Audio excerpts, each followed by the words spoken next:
नमस्कार दोस्तों, मैं हूं हरी सिंह राजपूत और आप हैं मेरे साथ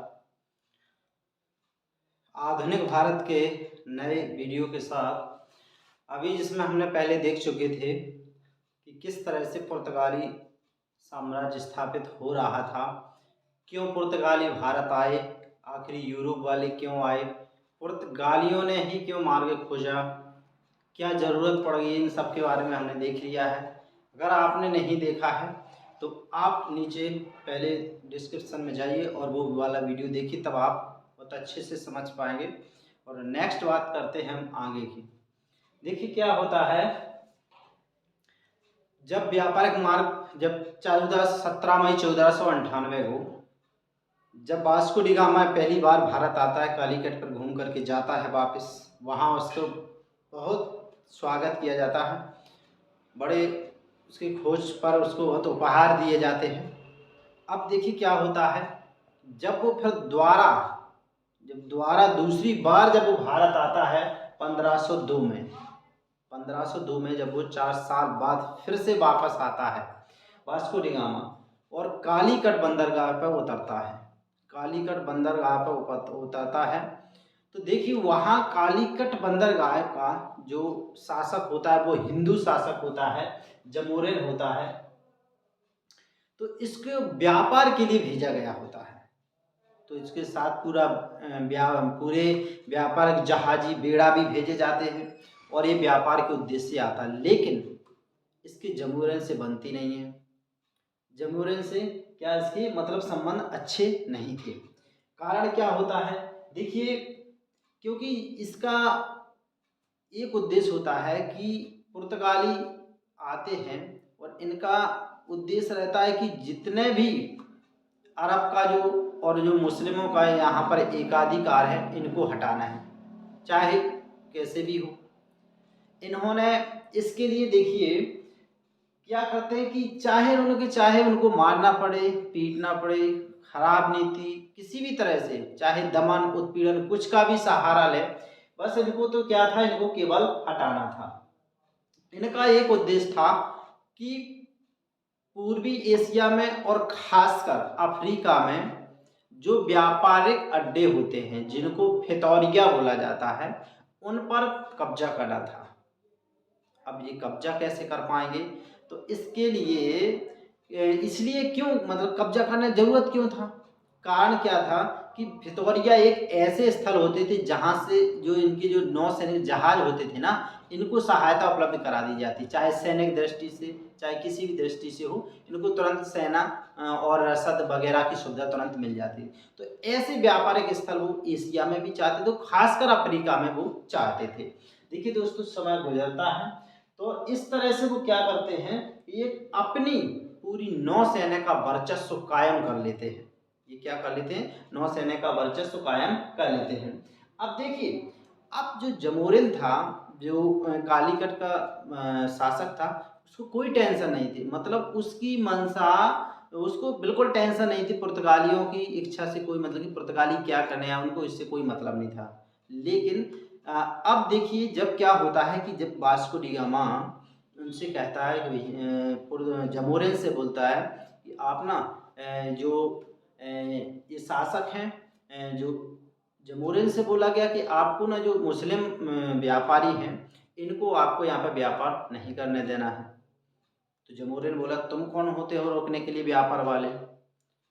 तो बोले कि हम क्या होते, जो आपको इनसे सुविधाएं प्राप्त होती है वो हम देने को तैयार है। तो गुस्सा गया जमोरिन, तो गुस्सा गया और उसने बोल दिया कि हम नहीं हटाएंगे। पुर्तगालियों को बड़ा झटका लग गया, उन्हें हमको बोला कि नहीं हटाएंगे। पुर्तगालियों ने वास्को डी गामा आता है और पुर्तगालियों की सेना को लेकर के आता है, भयंकर गोलाबारी कर देता है। जब मुझे देखता कि यार ये तो बड़ा बेकार है, इसने मतलब पूरा उसका मतलब गोलाबारी पूरी काली कर जो उसका बंदरगाह होते पूरे पे गोलाबारी कर देता है, बंदूकें चलवा देता है। अब जमोरिन का दिमाग पूरा तरह से खराब हो जाता है कि इसकी इस रणनीति से। अब देखिए दोस्तों क्या होता है आगे चल के, तो जब ये ऐसा होता है तो उस समय क्या होता है ना कि कोची और जो कालीकट है इनके राजाओं के बीच में ना शत्रुता रहती है। शत्रुता रहती तो कोचीन वाला देखता है यार, ये तो बड़ा मतलब दबंग आदमी है यार, वास्को डी गामा। और क्योंकि वो उसका शत्रु था जमोरिन का, तो वो उसको बुलाता है कि भाई इधर आओ तुम, और तुम हमारे बहुत काम के हो। तो उसने क्या करता, उससे मित्रता कर देता। बोले तुमको किस लिए लड़ रहे थे? बोले हमको ना ये मतलब इनको हमने मना किया है तो ये मान नहीं रहे। तो उन्होंने कहा चलो ठीक है, आप ऐसा करो हमारे यहाँ किले बना ले। तो फिर क्या करता है जो वास्को डी गामा है, मालाबार क्षेत्र में क्या किले बंदी चालू कर देता है, और सबसे पहले मतलब वहीं पर वो किलेबंदी प्रारंभ करता है। अब देखिए बात क्या होती है, बात 1509 की है। एक मिस्र का शासक होता है जिसका नाम ममलूक होता है। वो अपने जहाजी बेड़े भेजता है, जहाजी बेड़े भेजता है। तो देखिए ये क्या करता है, जो वास्को डी गामा उन जहाजी बेड़ों को पराजित करके वो द्वीप पर अधिकार कर लेता है। जो दमन और दीव है ना, उस पर द्वीप पर क्या कर लेता है, इनको हरा करके अधिकार कर लेता है। अब देखिए जब अधिकार कर लेता है और 1510 में, वो 1510 में बीजापुर से क्या कर लेता है, गोवा भी छीन लेता है। 1510 में बीजापुर से क्या छीन लेता है, गोवा भी छीन लेता है। अब स्पेन का जो राजा होता है चार्ल्स पंचम, वो समझ जाता है कि यार ये तो यहाँ तो गड़बड़ है, ये जो पुर्तगाली हैं ये हमको चैन से व्यापार करने नहीं देंगे। उन्होंने कहा कि चलो हम अपना अड्डा ना दूसरी जगह जमाते हैं। तो इन्होंने क्या किया कि हिंद महासागर से अपनी नौसेना लियो, निकल लियो, फिलीपींस चले जाते हैं और फिलीपींस में ही अपना व्यापार करते हैं। वो कह देते कि अब हम मतलब यहाँ पर व्यापार नहीं करेंगे। तो इस तरह से देखिए क्या हो जाता है कि जो पुर्तगाली हैं वो हिंद महासागर पूर्वी इसमें एक छत्र राज करने वाले में इकलौते शासक हो जाते हैं। देखिए समय गुजरता है और स्थिति तब नया मोड़ लेती है जब इसमें एक नया शासक, पुर्तगाली साम्राज्य का नया सूत्रपात तब होता है जब एक नया गवर्नर नियुक्त होकर के आता है भारत में। तब उस समय डेट होता है, बात 1505 की होती है, जब फ्रांसिस्को डी अल्मीडा 1505 में ब्लू वाटर पॉलिसी, शांत जल नीति के तहत भारत में वायसराय नियुक्त किया जाता है। क्या नियुक्त किया जाता है, 3 वर्ष के लिए। कितने वर्ष के लिए, 3 वर्ष से मतलब तो 3 वर्ष के लिए जब व्यापार नियुक्त किया जाता है तो इसे पूरी सुविधा दी जाती, पूरी शक्तियां दी जाती कि चाहे जो करो, बस पूरी भारत में, इसमें एशिया में अरबों को, मुसलमानों के व्यापार को तबाह कर दो, चाहे कुछ भी तुमको जो करना वो करो, उससे कोई दिक्कत नहीं है। जब इनको इस तरह से बोले तो शुरुआती में ही अंजदवा, ध्यान रखिएगा, अंजदवा, कोचीन और केलवा, कैनोर, यहाँ पर इनको सलाह दी जाती है पुर्तगाली इनके द्वारा, सम्राट के द्वारा, कि आपको ना जाकर के कहाँ पर, अंजादेबा, कोचीन, कैनौर, किलवा, इनमें जाकर के क्या करना है, आपको किलेबंदी करना है।